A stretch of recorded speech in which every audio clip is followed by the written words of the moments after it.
샬롬, 메리 크리스마스입니다. 2025년 12월 25일 매일 성경 순서에 따라서 오늘은 미가서 5장 1절에서부터 15절까지 말씀을 함께 나누도록 하겠습니다. 오늘 말씀의 제목은 베들레헴으로 오신 메시아입니다.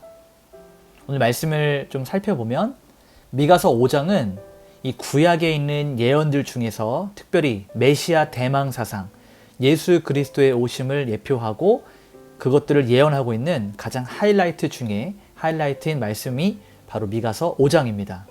앞으로 오실 메시아의 구체적인 탄생지, 그리고 그분의 성격, 그리고 메시아가 오셔서 어떠한 일들을 이루실 것인가에 대한 그러한 통치를 예언하고 있습니다.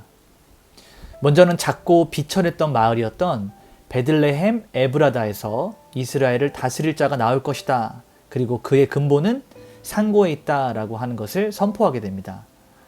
여호와의 능력과 위엄을 의지하여서 이 백성들을 먹이고 그들의 대적인 아수르로부터 그들을 건져내실 평강의 왕을 묘사하고 있습니다. 남은 자들이 만민 중에서 이슬과 사자 같은 존재가 되고 하나님께서 이스라엘 안에 있는 헛된 그들이 잘못 의지하고 있는 군사들이나 우상들을 제거해서 온전하게 정결하게 만드실 것을 약속하는 것이 오늘 미가서 5장의 말씀입니다. 이제 우리 한 절씩 말씀을 살펴보면서 성경이 말하고 있는 진의를 같이 나누도록 하겠습니다. 먼저 첫 번째 단락을 보게 되면 1절에서부터 3절까지 말씀인데요. 여기에는 이 베들레헴, 낮아진 곳에 있는 하나님의 영광입니다. 자, 우리 2절 말씀을 보게 되니까 베들레헴 에브라다야, 너는 유다 족속 중에 작을지라도 이스라엘을 다스릴 자가 내게서 내게로 나올 것이라. 그의 근본은 상고의 영원에 있느니라 라고 하는 아주 유명한 성경 말씀이 기록되어 있습니다. 여러분, 온 우주의 왕이신 하나님이 작고 작은 이 땅에 오시는 것 자체가 우리가 이해할 수 없는 놀라운 일인데, 그 왕이 이 땅에 오신다면 어디로 오셔야 될까요? 가장 화려하고 가장 높은 곳, 모든 이가 알 수 있는 가장 보여지는 가장 좋은 곳에 오셔야 그것이 정상적인 것입니다. 그런데 하나님은 성자 하나님 예수 그리스도를 세상에 있는 큰 도시가 아니라 작고 작은 사람들이 알아주지 않는 비천했던 이 베들레헴이라고 하는 작은 동네를 선택하셨습니다. 이것은 하나님의 은혜의 선택을 보여주고 있어요. 존 칼빈은 이것을 해설하면서 그리스도가 지극히 낮은 곳에 오신 것은 우리의 교만을 꺾으시고 오직 전능하신 하나님의 손길만을 바라보게 하기 위함이다 라고 설명을 하고 있습니다.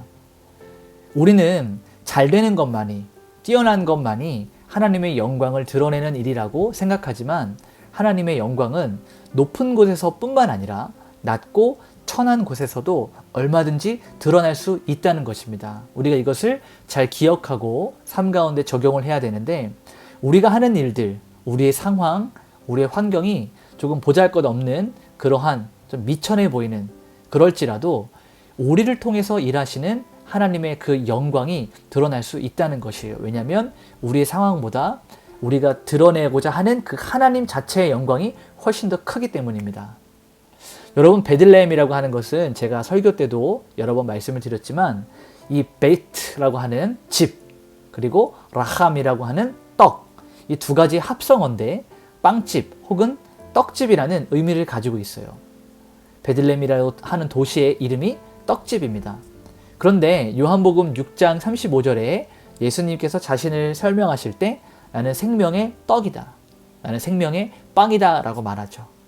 그러니까 이 떡, 이 빵을, 예수님이라고 하는 영원한 생명의 떡을 먹는 자들은 구원받음을 의미하고 있는데, 다시 말해서 생명의 떡이신 예수님이 떡집, 빵집으로 오셨다. 이것은 언어 유희적인 부분도 있겠지만 그 안에 담겨져 있는 깊은 의미는 하나님께서 우리 인류를 구원하시기 위한 하나님의 구원 계획이 어떻게 펼쳐질 것인가를 지역과 상황을 통해서, 시대를 통해서 말씀하고 계시는 것입니다. 자, 우리는 여기서 하나님의 선제성, 먼저 계심에 대해서 같이 볼 수 있는데, 메시아가 오실 때 그의 근본은 상고에, 영원에 있다라고 이렇게 이야기합니다. 그러니까 예수님이 단순한 인간이 아니라 영원 전부터 존재하고 계셨던 우리가 삼위일체 하나님의 가운데 성자 하나님, 위격으로 계시는 성자 하나님을 나타내고 있는 것입니다. 자, 두 번째 단락으로 넘어가게 되면 평강의 왕이시고 목자 되신 그리스도에 대해서 4절과 5절에 다루고 있습니다. 4절을 보니까 그가 여호와의 능력과 그의 하나님 여호와의 이름의 위엄을 의지하고 서서 목축하니 그들이 거주할 것이라, 이런 말씀이 있어요. 그러니까 메시아는 자기의 힘으로 하는 것이 아니라 하나님의 권능으로 그의 백성을 돌보시는 참된 목자, 진짜 목자다라고 하는 것을 말하고 있습니다. 또 5절에 보니까 이 사람은 평강이 될 것이라. 여러분, 그리스도는 우리에게 평화를 주시는 분 뿐만 아니라 그분 자체가 평강이 되어 주십니다. 샬롬이 그 안에 있는 것 뿐만 아니라 그가 곧 샬롬이 되는 것이죠. 그래서 매튜 헨리는 이 말씀을 해설하면서 그리스도 없이는 세상에 참된 평화가 없으며 그분만이 우리와 하나님의 막힌 담을 허무는 유일한 평강이 되신다라고 기록하고 있습니다.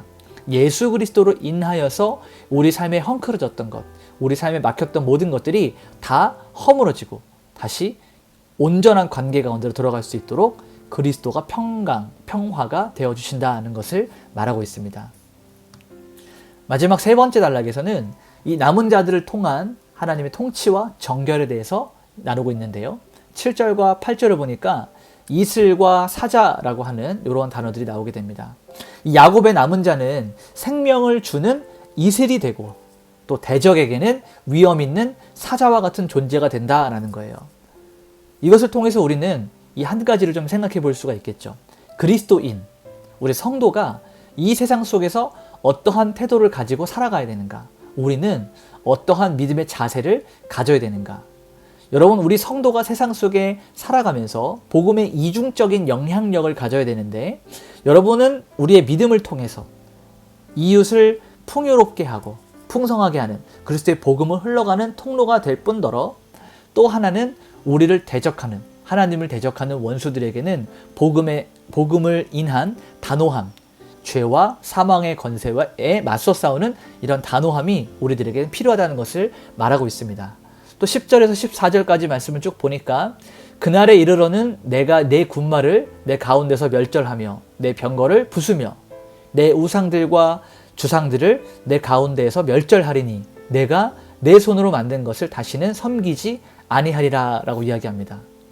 여기서 중요한 포인트는 진정한 구원은 무엇이냐? 우리가 의지하는 세상적인 우상들, 군사력이 될 수가 있고 어떤 성읍, 도시가 될 수가 있고 혹은 우상, 점치는 것, 이런 부분들이 무너질 때 그제서야 진정한 구원이 완성된다는 것이에요. 하나님은 자기의 백성들, 곧 우리를 정결하게 만드시기 위해서 우리가 하나님보다 더 의지하고 신뢰했던 것들, 우리가 하나님보다 더 숭배했던 것들을 하나님께서 친히 하나 둘씩 제거하십니다. 이것이 하나님의 사랑이에요. 오늘 말씀을 정리하면서 원포인트로 보게 되면 가장 작고 작은 마을에 이 베들레헴에 오신 예수 그리스도는 영원 전부터 계신 하나님이시다. 그가 곧 우리 삶의 평강이요, 그가 곧 우리 삶의 평화다라는 것을 기억해야 되는 것입니다.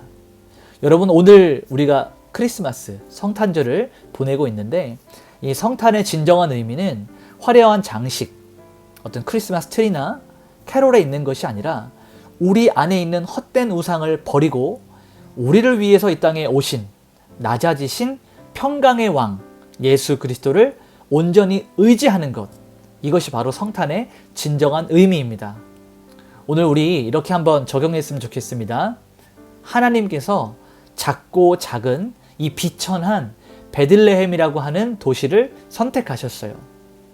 오늘 우리는 세상의 가치와 기준에 따라서 화려하고 크고 좋은 것만을 쫓고 있지는 않았는지, 예수님처럼 낮고 소외된 곳을 살펴보면서 그 땅 가운데 임하시는 하나님의 은혜를 발견하는 그러한 성탄절을 보낼 수 있도록 우리 그렇게 한번 자기 자신을 한번 돌아보시고 또 이렇게 한번 기도했으면 좋겠습니다. 하나님, 오늘 성탄절을 맞이하여 우리 가정이 그리고 나의 삶이 세상이 주는 즐거움이 아니라 평강 그 자체가 되신 예수 그리스도를 평화 삼아서 우리 삶의 기쁨이 되게 하여 주시옵소서. 이렇게 기도하시고, 또 하나 더 기도할 것은 그의 근본이 상고에 계신 영원하신 하나님이 우리를 구원하시기 위해 이 땅에 오셨음을 기억하며 하나님께 감사하길 원합니다. 나의 남은 모든 일생 동안 나의 목자 되신 그리스도 예수를 따르며 세상 가운데서 이슬과 같이, 그리고 사자와 같이 거룩한 영향력을 발휘하며 살아가게 하여 주시옵소서. 우리 이런 마음으로 기쁨의 성탄절을 보낼 때 기도하며 오늘 하루가 하나님의 기쁨이 될 수 있는 날 되도록 기도하며 나가도록 하겠습니다. 기도하시겠습니다.